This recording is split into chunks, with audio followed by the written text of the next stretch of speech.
El misántropo, John Davis Beresford. 1. Después de regresar de la roca y reflexionar sobre todos los aspectos de su relato, he empezado a preguntarme si aquel hombre no se habría burlado de mí. Pero en lo más profundo de mi ser, tengo la certeza de que no lo hizo. Sin embargo, no puedo resistir el efecto de las risas que mi narración ha dado origen. Aquí en tierra firme, todo ello parece irreal, grotesco, ridículo. En la roca, la confesión de aquel hombre llevaba el eco de la más absoluta convicción. El ambiente lo es todo, y es posible que me sienta agradecido a que las circunstancias que ahora me rodean me hagan pensar con sentido común. Nadie está más consciente que yo del misterio de la vida, pero cuando el misterio lleva consigo tan terrible duda de uno mismo, encuentro más agradable olvidar. Naturalmente, yo no quiero creer en aquello. Si lo creyera, sabría que soy la personificación de algo horrible, y lo pavoroso de ello es que es posible que nunca sepa de qué. Antes de mi visita, habíamos desechado la fácil y banal explicación de que el hombre aquel estaba loco, y habíamos recurrido a las dos inevitables alternativas: crimen o amor desgraciado. Éramos humanos y románticos, y tratábamos con todas nuestras fuerzas de no caer en la vulgaridad. Ya anteriormente, otro hombre había hecho el mismo intento y construido o tratado de construir una casa en la roca de Guland, pero se había declarado vencido a los 15 días, y lo que quedó de su edificio fue sacado de la isla y convertido en una pequeña capilla. Allí estaba todavía. Todos nos fuimos a Trebon, y dentro y alrededor de ella nos dedicamos a meditar, con la remota esperanza, tal vez, de que alguno de nosotros, sin saberlo, estuviera dotado de facultades psicométricas. De aquella visita no se produjo más que una identificación de las teorías que estaban resultando ya infundadas. Comparamos el fracaso de 30 años antes, el intento interrumpido con el logro actual, porque este nuevo misántropo había vivido en Guland todo el invierno y continuaba viviendo. Su presencia en aquel terrible pedazo de roca era ya aceptado por los habitantes del país. Para ellos era alguien un poco más loco que los demás visitantes, los remunerativos turistas que este año dan un rodeo en su viaje a Bedrutan, a fin de permanecer de pie en la playa de Trebon y contemplar estúpidamente la choza apenas visible que se levanta como una cúbica aspereza en la superficie de aquella isla desolada. Todos lo hacíamos, mirábamos al vacío y meditábamos profundamente.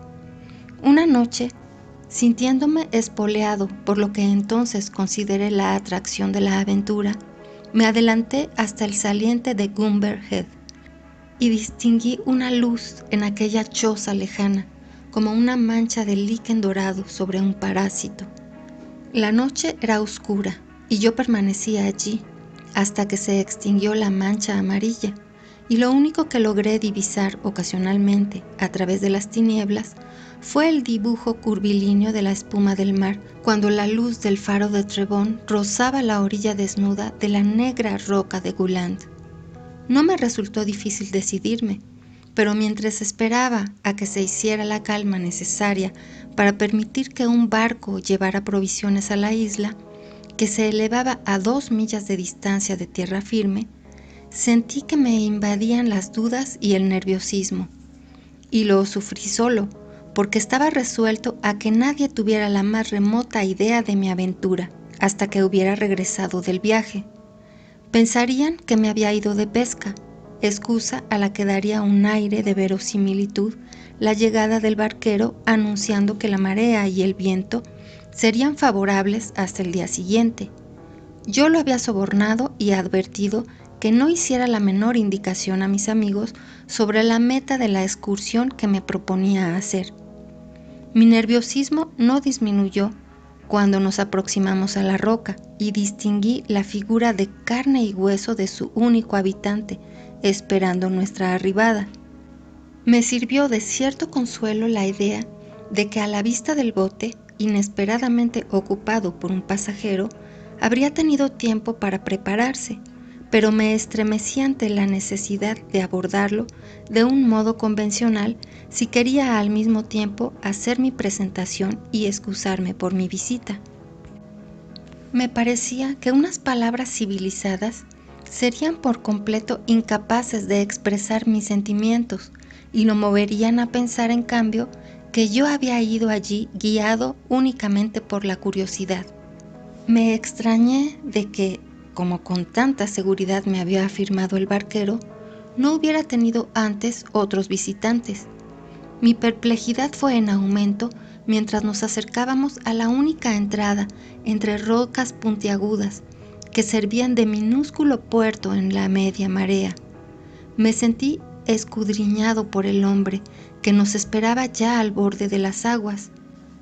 De pronto sentí que me invadía el desaliento y decidí que no podía imponerle mi presencia, que permanecería en el bote mientras se entregaba a la carga y regresaría después a Trebón con el barquero. Tan resuelto estaba a seguir este plan que cuando llegamos al diminuto punto de desembarco, mantuve la mirada firmemente apartada del hombre a quien había ido a visitar y contemplé la silueta de Trebón, que ahora me ofrecía un aspecto completamente distinto. La voz del solitario me sacó de mi sincera abstracción. «Hace buen tiempo hoy», dijo, con lo que me pareció un ligero nerviosismo. Recordé que había dirigido idéntico comentario a los barqueros que conducían ya las provisiones a la choza. Levanté la vista y sostuve su mirada. Me estaba contemplando con una curiosa concentración, como si se hallara ansioso de descubrir hasta el más insignificante detalle de mi expresión. «Muy bueno», repliqué. «Este último par de días han sido pésimos. Le habrá preocupado quedarse aislado, ¿verdad?» «Ya no cuento con ello», me dijo. «Tengo reservas de provisiones. ¿Vive usted ahí?», preguntó señalando a la bahía. «Estoy pasando ahí una semana o dos», le confié. Y enseguida nos pusimos a hablar de la campiña de Harlyn, con el afán de dos extraños que encuentran un tópico común en una reunión aburrida. «No había estado nunca en Gulland, ¿verdad?», se aventuró a preguntar al fin, cuando los barqueros hubieron entregado la carga y era evidente que se hallaban dispuestos a partir. «No, no había estado nunca aquí», dije, y vacilé. Sentí que la invitación debía partir de él, pero él se evadió diciendo: «Un curioso sitio donde ir a parar, porque naturalmente no hay nada que ver. ¿Le gusta a usted pescar?». «Mucho», exclamé con entusiasmo. «Al otro lado de la roca hay aguas profundas», prosiguió, «y con buen tiempo se encuentran magníficas lubinas». Se detuvo y añadió: «Esta tarde habrá muchísimas». «Podría volver, tal vez», comencé a decir, pero el barquero me interrumpió enseguida. «Puede usted volver mañana, no se preocupe. La marea solo sube una vez cada 12 horas. Si quiere quedarse ahora», dijo el solitario. «Gracias, es usted muy amable, con mucho gusto», le contesté. Y me quedé en la seguridad de que los barqueros acudirían a recogerme a la mañana siguiente. 2. Al principio pensé que en el hombre de la roca Gulland no había nada de muy extraño. Me dijo que se llamaba William Copley, pero resultó que no tenía ningún parentesco con los Copley que yo conocía. Si hubiera estado afeitado, hubiera tenido el aspecto de cualquier inglés normal pasando unas vacaciones. Calculé su edad entre los 30 y los 40 años. Solo dos detalles me parecieron poco curiosos durante la fructífera pesca de aquella tarde. El primero era aquella intensa mirada que parecía intentar llegar hasta el fondo de mi ser. El segundo, su inexplicable devoción por un ritual muy singular. A medida que crecía nuestra intimidad, iba dejando de lado la cortesía formal que le imponía su calidad de anfitrión, pero siempre insistía en un detalle que en un comienzo supuse no era más que la convencional ceremonia de dejar paso a su huésped. Nada podía inducirle a ir delante de mí. Marchó detrás de mí incluso cuando me llevó a conocer los pequeños recovecos de su isla, el único metro cuadrado enteramente plano en toda la extensión de la misma era el piso de la choza. Pero después observé que aquella peculiaridad iba más lejos aún y que por ni un solo instante quería volverme la espalda. Ese descubrimiento me intrigó. Yo excluía aún la explicación de la locura. Los modales y la conversación de Copley eran normales, pero recaí en aquellas dos sugerencias que ya se habían formulado y las perfeccioné.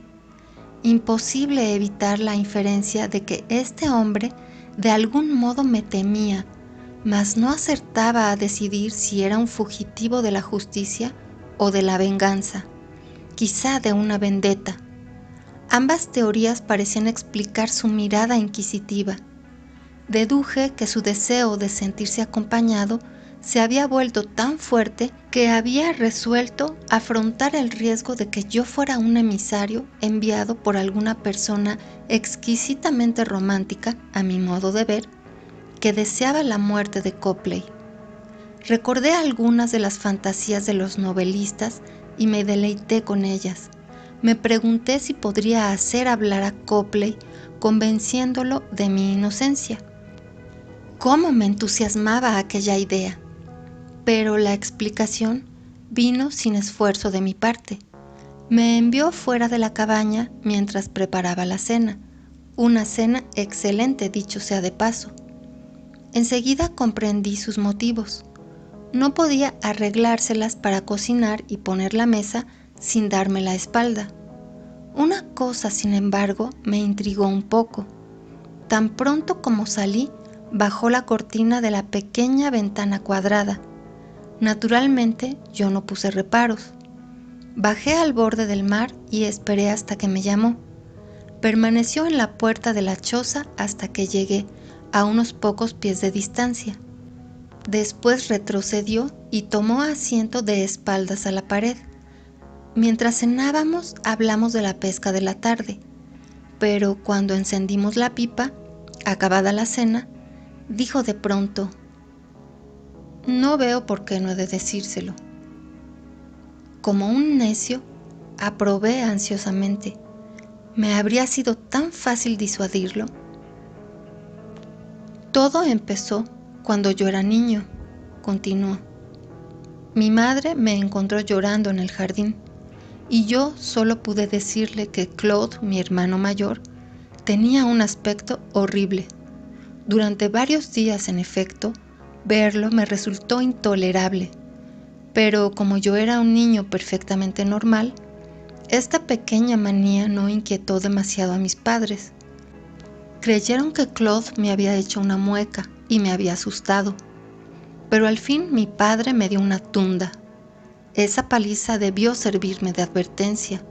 Sea como fuere, hasta que tuve casi 17 años, no volví a mencionar a nadie mi peculiaridad.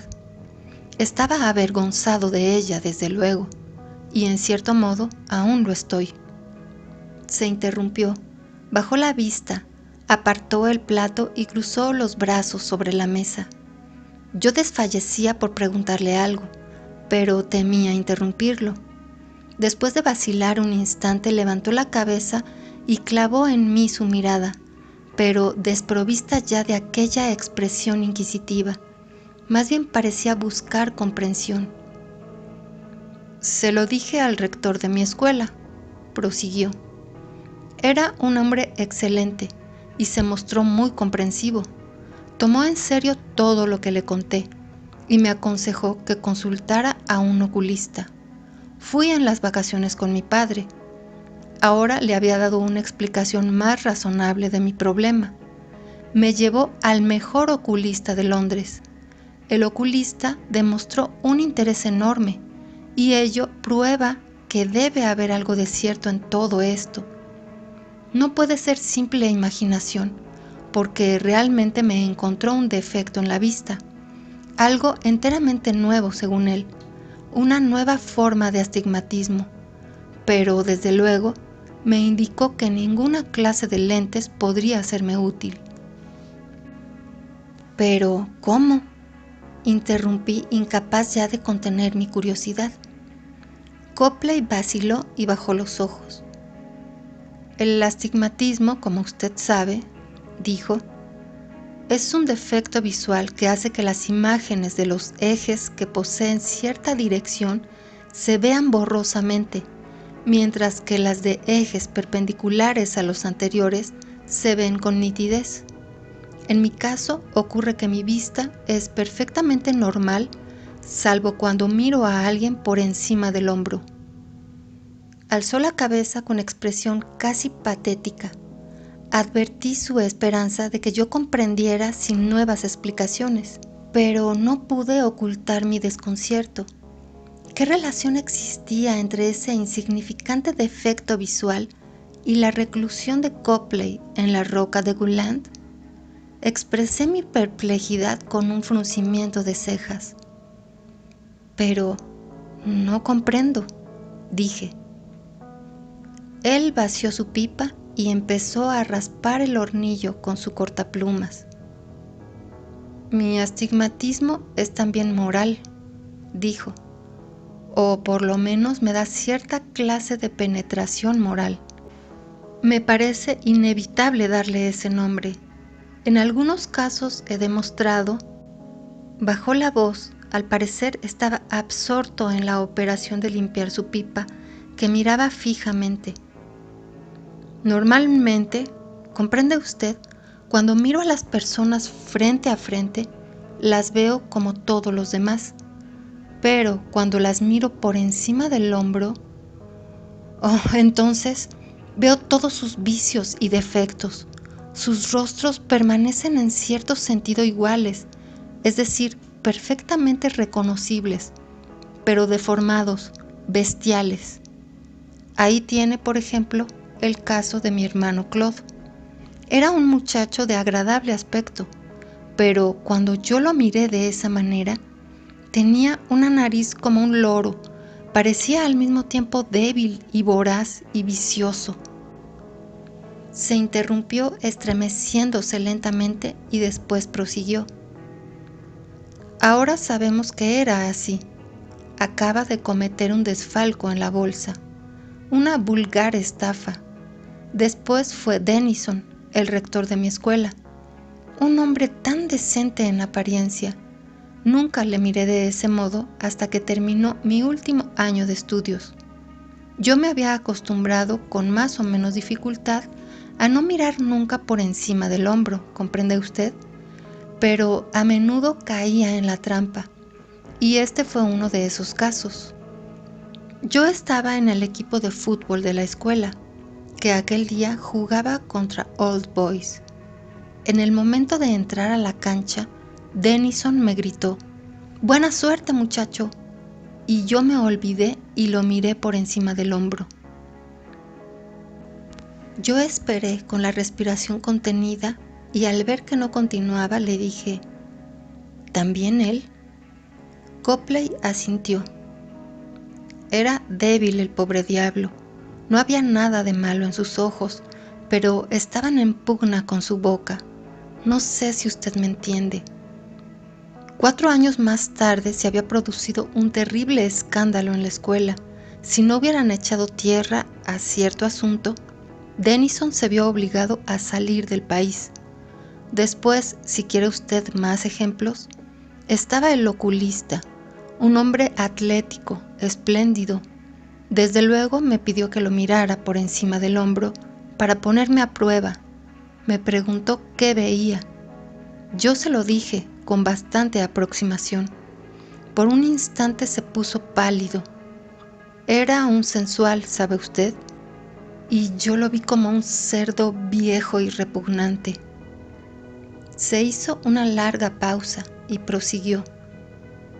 Lo que acabó por hundirme fue la ruptura de mi compromiso con Helen. Estábamos enamorados y yo le conté mi problema. Se mostró comprensiva y también creó algo sentimental. Creía que yo era víctima de un hechizo. En todo caso, según su teoría, si yo alguna vez, mirando por encima del hombro, veía el rostro normal de alguna persona, no volvería a tener problemas, se rompería el hechizo. Y naturalmente, ella quería ser ese alguien. No resistí demasiado a sus ruegos, supongo que la quería. De todas maneras, yo pensaba que ella era la perfección y que sería imposible encontrarle defectos. Cedí, pues, y la miré. Su voz tenía ahora una monótona entonación de abatimiento, como si el relato de la tragedia final de su vida le hubiera traído la indiferencia de la desesperación. La miré, prosiguió, y vi una criatura sin barbilla, con ojos acuosos y vacíos, un ser babeante. No puedo. Nunca volví a hablarle. Eso me derrumbó, ¿sabe usted? Después ya todo dejó de importarme. Empecé a mirar a todo el mundo por encima del hombro, hasta que sentí la necesidad de alejarme de los seres humanos. Estaba viviendo en un mundo de bestias. Los fuertes eran viciosos y criminales, y los débiles eran detestables. No podía soportarlo. Al fin tuve que venir aquí para apartarme de todos.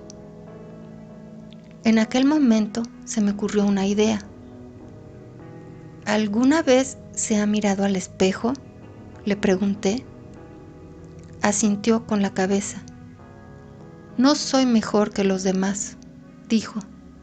Por eso me he dejado crecer la barba. Aquí no tengo espejo. ¿Y no puede usted caminar entre los hombres con el cuello rígido, por así decirlo, mirándolos de frente? La tentación es demasiado fuerte, dijo Copley, y crece cada vez más. Supongo que en parte obedece a simple curiosidad, pero en parte a la momentánea sensación de superioridad que uno experimenta. Los veo así y olvido cómo soy yo, pero al cabo de un tiempo me siento asqueado. ¿Y usted?, dije y vacilé. Quería saber, pero me dominaba un miedo terrible. Usted, empecé nuevamente, ¿aún no me ha mirado a mí de esa manera? Aún no, dijo. ¿Cree usted que...? Probablemente. No lo parece, desde luego, pero los otros tampoco. ¿No tiene la menor idea de cómo me vería? En absoluto. He tratado de adivinarlo, pero no puedo. ¿Quiere usted...? Ahora no, respondió ásperamente. Cuando esté a punto de irse, quizá. ¿Está usted seguro, entonces? Asintió, con atroz seguridad. Aquella noche me acosté pensando si la teoría de Helen sería cierta, y si acaso yo podría deshacer el hechizo del infortunado Copley. 3. A la mañana siguiente, poco después de las 11, vinieron a buscarme los barqueros. Yo había dominado en parte el sentimiento de supersticioso terror que me asaltaba, y no había repetido mi ruego. Él, por su parte, tampoco se había ofrecido a indagar en los rincones tenebrosos de mi alma. Me acompañó hasta el embarcadero y me estrechó la mano cordialmente, pero no me dijo que volviera a visitarlo. Y luego, en el preciso instante en que la barca se ponía en movimiento, se volvió hacia la cabaña y me miró por sobre el hombro. Fue solo una mirada, muy rápido. «Un momento», ordené a los barqueros e incorporándome le llamé: Copley. Él se volvió y advertí que su cara estaba transfigurada. Tenía una expresión de estúpido asco y repugnancia, semejante a la que yo había visto cierta vez en la cara de un niño idiota a punto de vomitar. Me dejé caer en el bote y le volví la espalda. Entonces me pregunté si era así como él mismo se había visto en el espejo. Mas, a partir de entonces, solo me he preguntado qué vio él en mí, y jamás podré volver a preguntárselo.